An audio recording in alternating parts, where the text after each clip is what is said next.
Okay, it's UFC Fight Night in Paris this upcoming weekend with Cyril Gane and Tai Tuivasa being the main event in the heavyweight division, as well as Robert Whittaker versus Marvin Vettori as the co-main. And you know, I'm quite hard on these Fight Night cards that the UFC put up, but I'll give them credit. This one actually is not that bad at all. You got some decent fights. Obviously you got the two good fights in the main and co-main, but then you also have Joaquin Buckley fighting in the prelims. You got a what's his face, Nasrat. I can never pronounce the second name. Fighting at the light heavyweight division, who I've watched 3 times, looks very, very good. And you would have had Jessica Andrade fighting, but unfortunately got cancelled.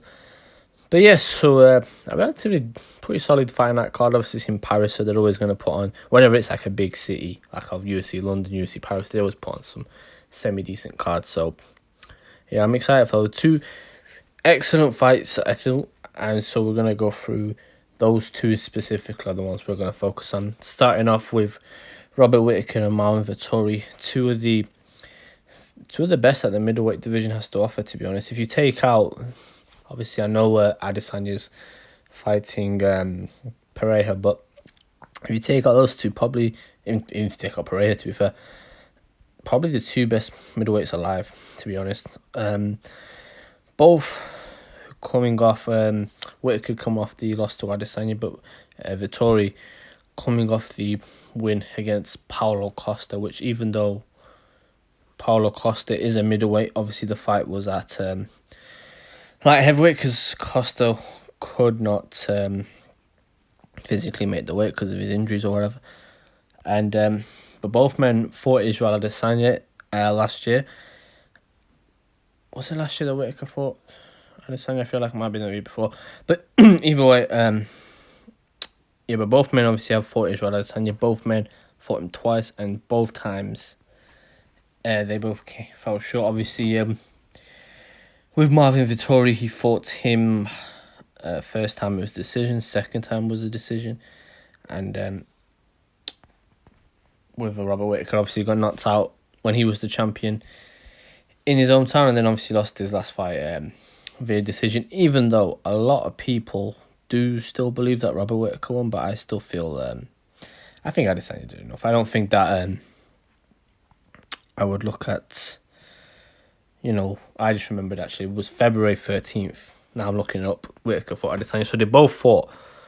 Obviously Adesanya fought Kanye's last fight, and then Whittaker before that. So Whittaker has fought this year. It's been February, March, April, May, June, July. A relatively long break for Whittaker, but I think it's been good. I think that fight was a very grueling fight and took a lot out of him, and did get dropped in the first round in that fight, Whittaker, but came back stronger, mounted a very good challenge, and was the closest guy, I'd say. Well, then again, Calvin Gastelum didn't really come close. He just hurt Adesanya a few times, but I'd say he's the closest guy to being Adesanya. Vettori in the second fight did nothing. It was virtually a sparring match for Izzy, but fighting against Costa, though, he did well and really brought the fight to Costa. His striking's not great, but he kind of mixes it in with the pace. I feel like his head is like a human Lego block. He just absorbs strikes so well, but they always say, those who are strong to the head are weak to the body. And I think that's a weakness that I feel like Whittaker should exploit in this fight. And yeah, I think for both of these guys, whoever wins this fight, they're not in line for a title shot because they both fought very recently, but I feel like, who knows, if they can mount something more, then maybe they could still be there. I think Adesanya is going to go up eventually, and I say eventually, who knows if Pereira knocks Adesanya out, which is a very good possibility because he's done it once, could do it again. Maybe they could be in line for a title shot. Who knows? I mean, Vettori's talking about if he beats Whittaker, then he will fight for the belt next. So it could be one of them. I don't know. But either way, though, a very exciting fight for that division. Personally, I think Vettori's got an interesting, not a great style. It just takes you down, wears you out. Doesn't got a great jiu-jitsu game. His striking's all right, but it's nothing amazing. It's very substandard. And for Whittaker, though, he's great on the feet. He's elusive, keeps on his toes. His striking's good. He mixes it well with his grappling.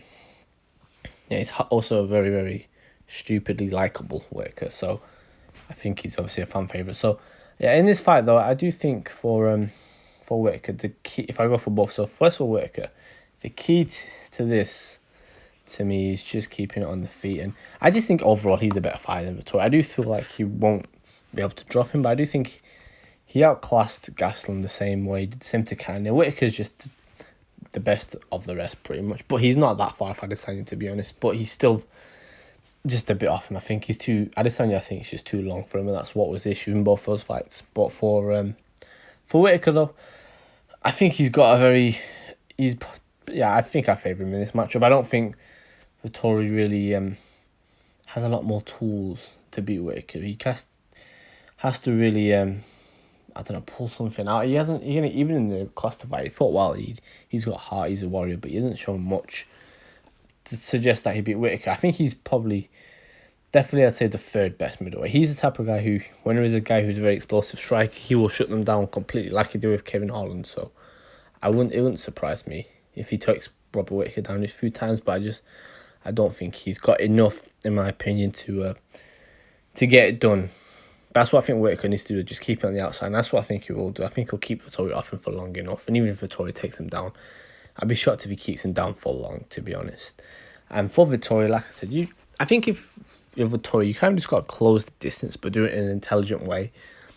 Because Vettori kind of just marches himself forward at you. There's not much, he doesn't throw you many different looks. He kind of just fights very basic. And I already said there who I think is going to win, but as my prediction for the fight, I think Whitaker will get it done via decision. I don't think I think Vettori's a very, very good fight. I just don't think he's quite there with Whitaker, but still a great fight. If Vettori won, it would surprise me, to be honest. But he's a great fighter. Like, he's a very good fighter, so it wouldn't surprise me in this division. I mean, it would surprise me, but I don't know.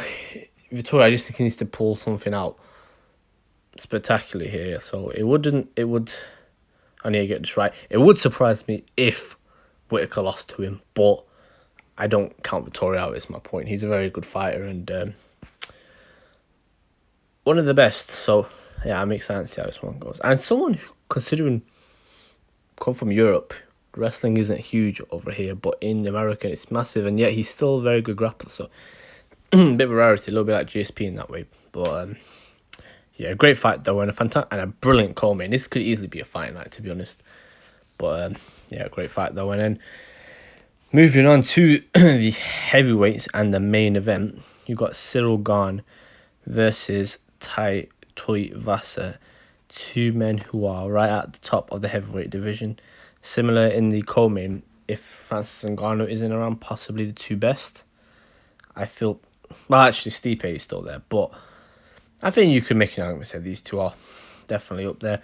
For Cyril Gane, obviously his last fight, the loss against Francis Ngannou, in a fight which is a very good fight. It was the first pay-per-view of the year, I can't remember, but it was obviously at the start of the year, and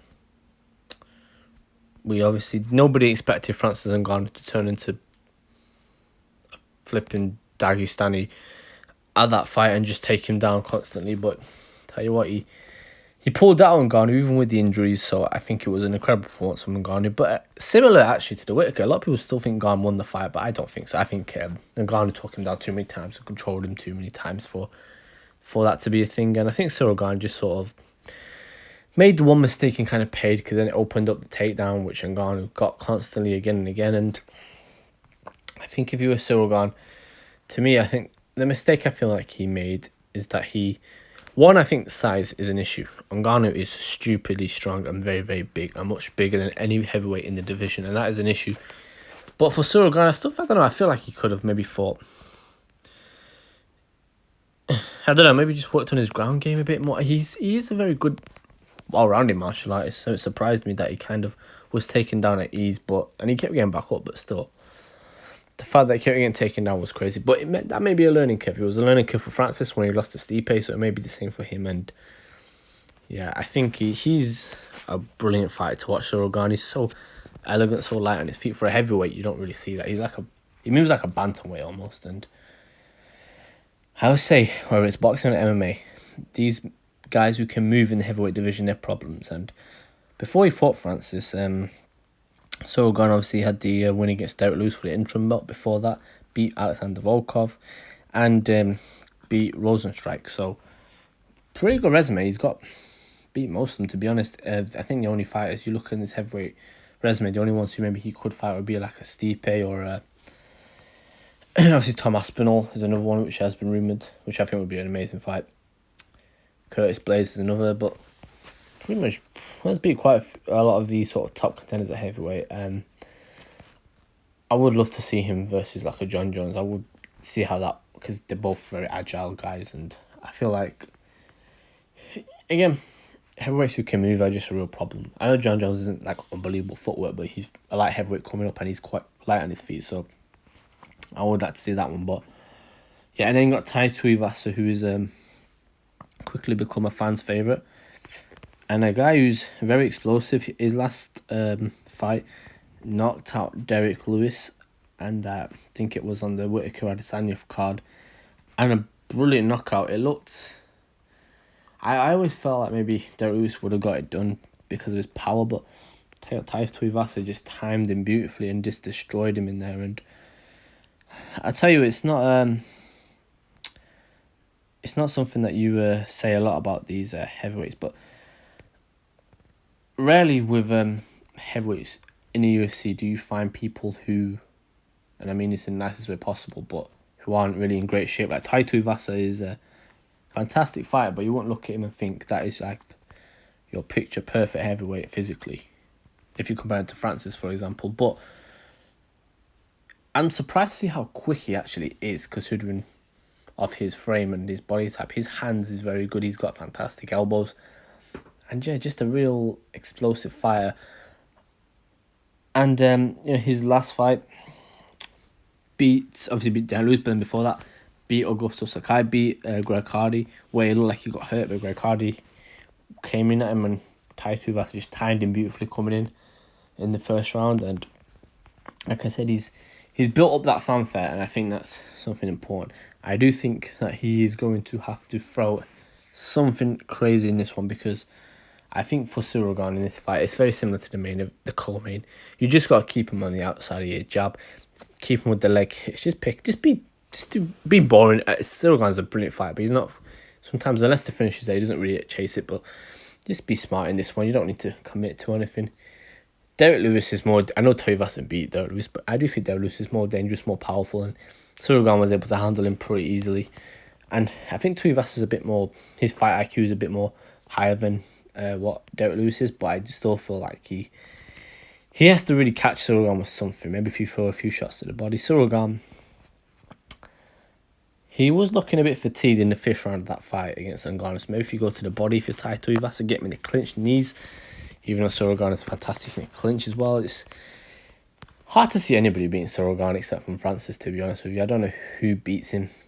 Even again, I think in the rematch, I would actually maybe favour Ciryl Gane, because I feel like he would learn from his mistakes. And again, he's just more well-rounded. But even though Francis was injured, so who knows, maybe Francis could recover well. But yeah, I think for Tuivasa, if you keep it, make it horrible fight, put him in the clinch, don't let him move, don't let him work, throw those leg kicks. You want to slow the movement down of Ciryl Gane, that would be the way. And I think for Ciryl Gane, like I said, just do what you do normally. If you can just make Tai Tuivasa chase you and get him tired. Like I said, physically, he's not built for a 5-round fight, I think, Tuivasa. Maybe he can do it, but I'm yet to see it. And with heavyweights, it's never... and they rarely ever have the greatest gas tank anyway, so... yeah.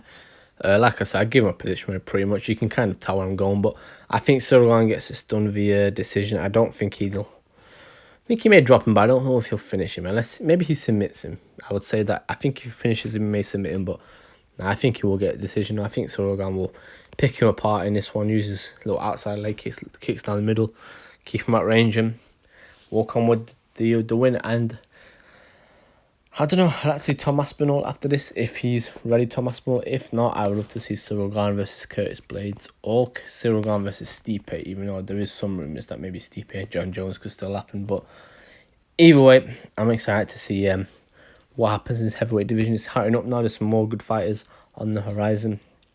It was looking very bleak for a second, but it's getting a bit more exciting now. So yeah, this should be a good one. But just my quick preview of the UFC Paris card. I will give a review / breakdown on the week after the card.